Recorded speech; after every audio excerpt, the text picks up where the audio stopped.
So there's a debate in Florida. Charlie Crist is running for the 13th Congressional District. Charlie Crist has decided that he's going to run for every single post in Florida. Now, here's a guy who almost has governor and all the way down the list. He's been a Democrat, he's been a Republican, he's run for Republican Senate, House, everything you've got.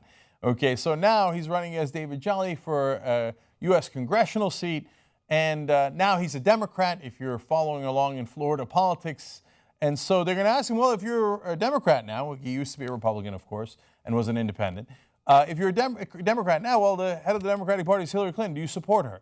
Now, he gives an unsurprising answer in the beginning. Sure, you know, it's with the Democratic Party. But then look at the crowd's reaction to the very last thing he says. Watch. You voting for your party's nominee, Governor? I am proud of Hillary Clinton. I think she's been a very good Secretary of State, a very good senator from the state of New York. The thing I like most about her is I believe that she is steady.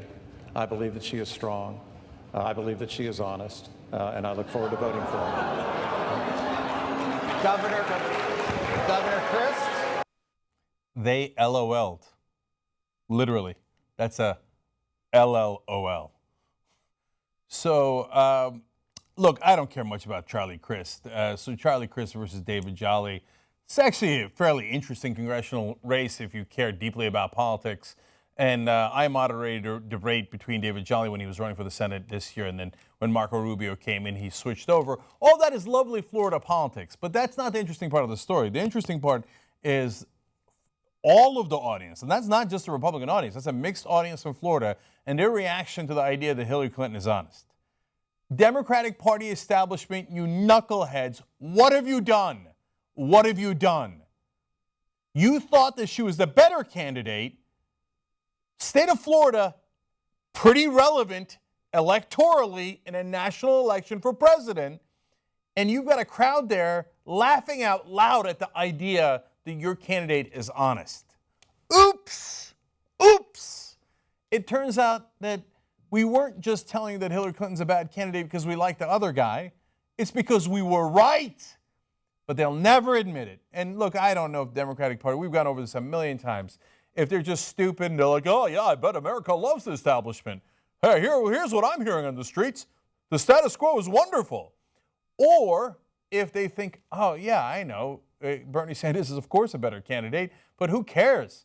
Maybe we get fired if Bernie Sanders comes in here and does a revolution. So I don't want Bernie Sanders under any circumstance. I'd rather have Trump as president than have Bernie Sanders be the Democratic candidate. Maybe that's how the Democratic Party thinks.